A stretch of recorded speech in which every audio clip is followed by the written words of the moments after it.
lexical unit that we're using plus, minus, multiplication, division, equal, are the rate.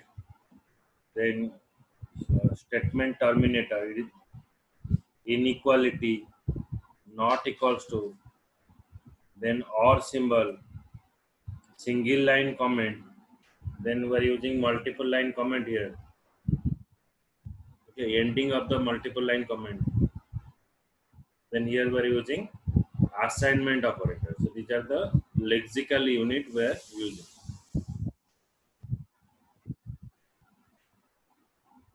Now for initializing any variable in PLSQL, we're using v underscore name colon equals to then your value.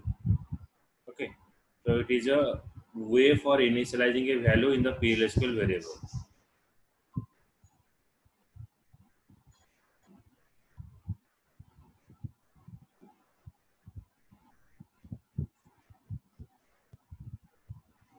Then for giving a comment, before a statement, if you write double hyphen, then it is treated as a comment.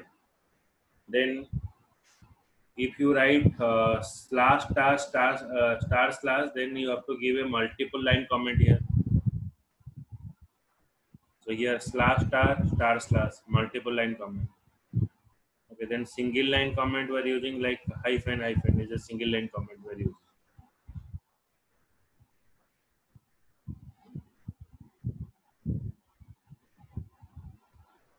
The SQL function in PLSQL.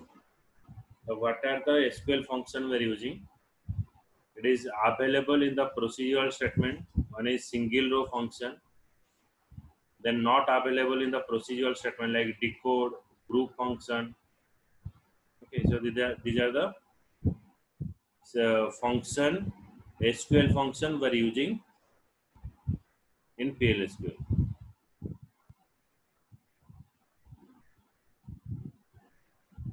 The SQL provides several predefined functions that can be used in SQL statement.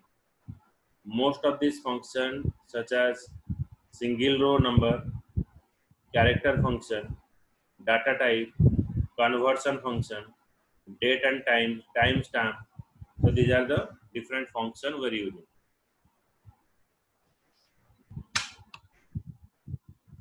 The following functions are not available in the procedural statement. So which function it is not available? One is a decode function is not available. Okay, group function like average, minimum, maximum, count, sum, standard deviation, variance. So these are the group function we're using. It is not available in the PLSQL. It is only available in the SQL.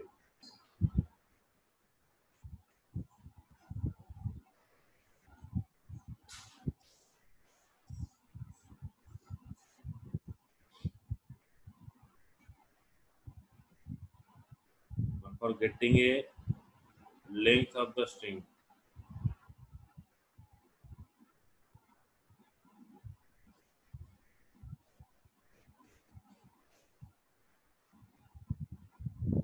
So as we are already discussed, there is a two type of conversion we're using. One is implicit conversion, another is explicit conversion. Implicit conversion means whenever you want to convert one data type to the another data type automatically, then it is called the implicit conversion. Explicit conversion means when one value is not converted to another value, that is we are using explicit conversion. When you are using explicit conversion, then you have to use some kind of function like toChar function, toDate function, toNumber function, toTimestamp function.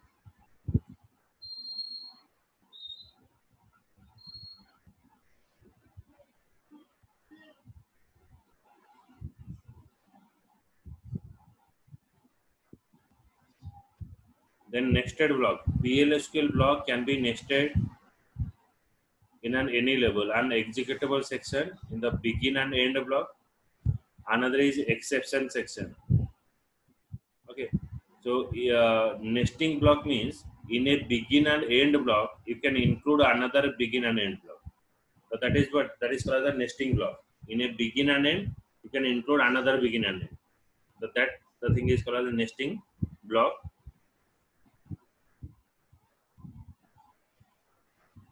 We're defining here a variable declare v underscore outer variable name is global variable, and in begin and end block, so first begin and end block, in the begin and end block we're defining another variable, local variable. Then when you print the value v underscore inner value, so it is showing you local variable. Outer value can be accessed in the inner block, outer value can be accessed in the out of the begin and end block, but the inner variable that you define, it cannot be accessed after this end block. Okay, so after this end block, if you want to access the local variable, it will not be accessed, and the global variable that is defined outside of the all the begin and end block, it can be accessed anywhere. So let's take an example.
So here is the example.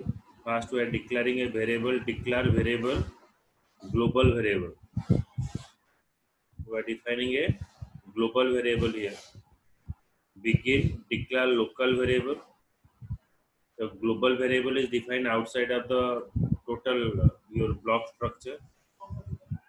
When you execute this one,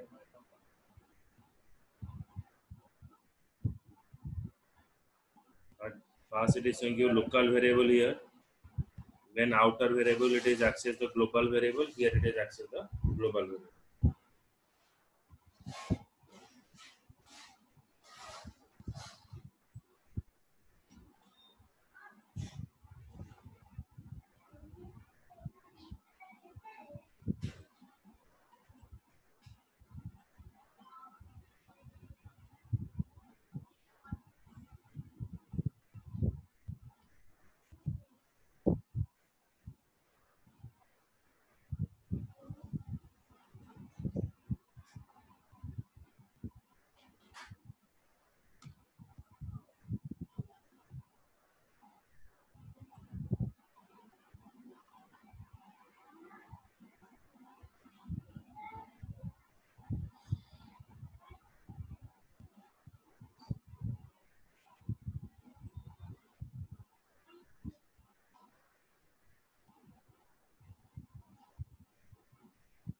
Then variable scope and visibility.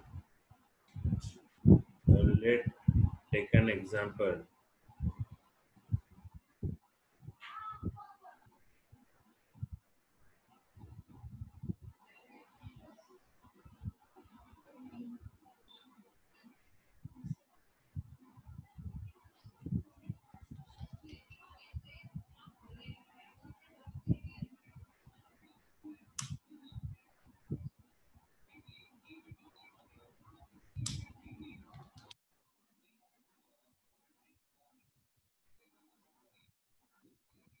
Here we define a variable. Declare father name is Pratik. Father date of birth we're defining 20 April 1972. That is defined outside of the begin and end block. Now in the begin and end block we're defining two variables. One is child name is Mike. Child date of birth is 12 December 2002. Then when we write, so see that here one thing you have to notice here the date of here the variable v underscore date of birth, and here also we define the variable v underscore date of birth. Here child date of birth is passed, here parent date of birth is passed. So when you are printing here father name v underscore father name, it is printing your father name. When you write v underscore date of birth, then at that timing it get confused. Which date of birth it will call, because here two such variable is contained which is having a different value. Then it will print the latest date of birth. The latest date of birth is what? 12 December 2002. Means father's name, father date of birth is 12 December 2. Then child name it is showing you Mike. Then when you show the date of birth, it is printing you the global variable date of birth. Okay, so here it get make you confusion. In place of father's date of birth, it is printing you child date of birth. Period. And in place of child date of birth, it is printing you father's date of birth. To overcome this problem, for identifying the outer variable, if you face the same problem like you are defining a variable which is defined outside of the block and inside of the block, so in that cases, for identifying the outer variable, we have to use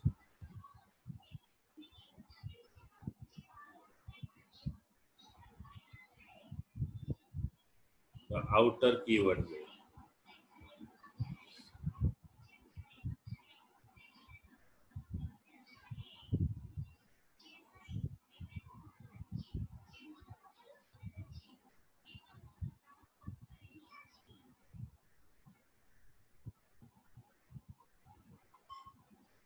For it, you define here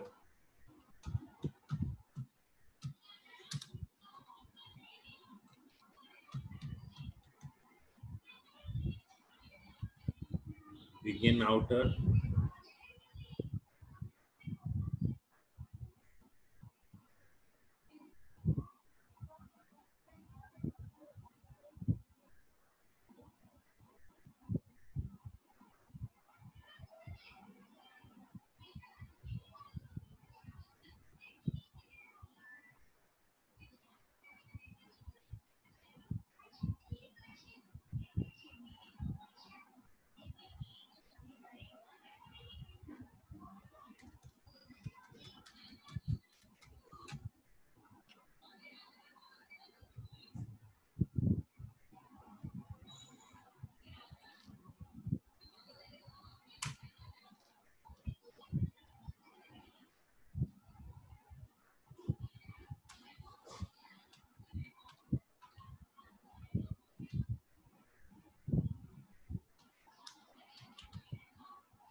Begin outer, declare father name, then begin declare child date of birth.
here we define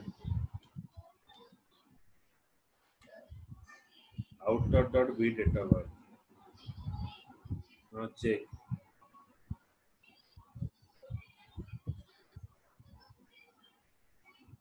Okay, so father name is Pratik. Father data bar now it is showing you the updated one. Then child name is Mike. Child data bar is here. So here we are defining what outer, begin outer, then end of outer. So we are referencing the outer variable by using of outer keyword. So outer dot b underscore child.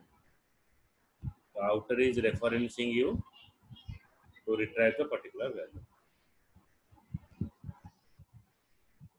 so that there is no confusion. Here it is giving you the identifier.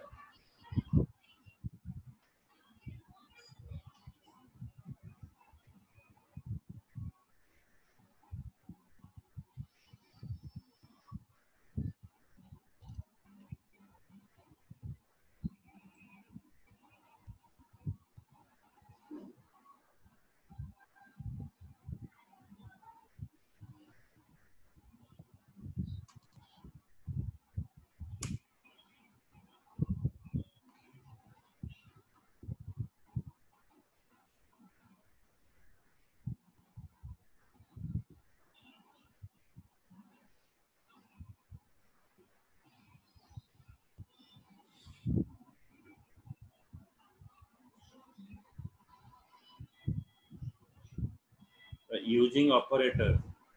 So what are the operators we are using in the PLSQL? One is logical operator, arithmetic operator, concatenation operator, parenthesis to control the order of operation. So these are the operators we are using, and another is exponential operator. So these are the three core operator. It is same as your SQL, and it is exponential operator. It is specially present in your PLSQL. So here it is giving you description. Exponential, plus minus is identifying or negation, then multiplication, division, addition, subtraction, and concatenation. These are the comparison operator. Then for the boolean we are using not, and, or operator.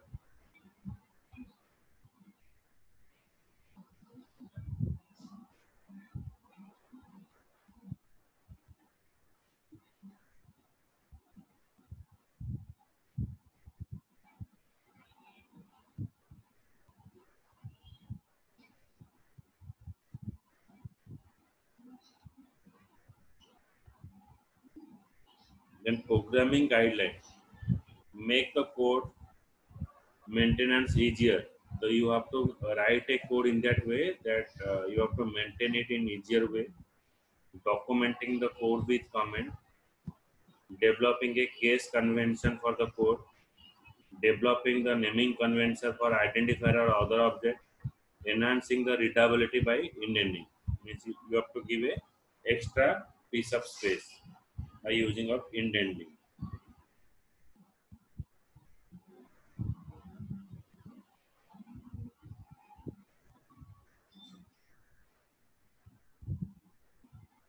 Then when you write SQL statement, always mention that uppercase. That is not mandate, but it is for the better readability. You can use SQL statement as capital or uppercase. PLSQL keyword as uppercase. Data type is present in the uppercase. Identifier or parameter is lowercase. Database table is lowercase or plural number. Database column is lowercase singular number. Okay. So these are the naming convention you should follow while you are creating or writing the command in PLSQL.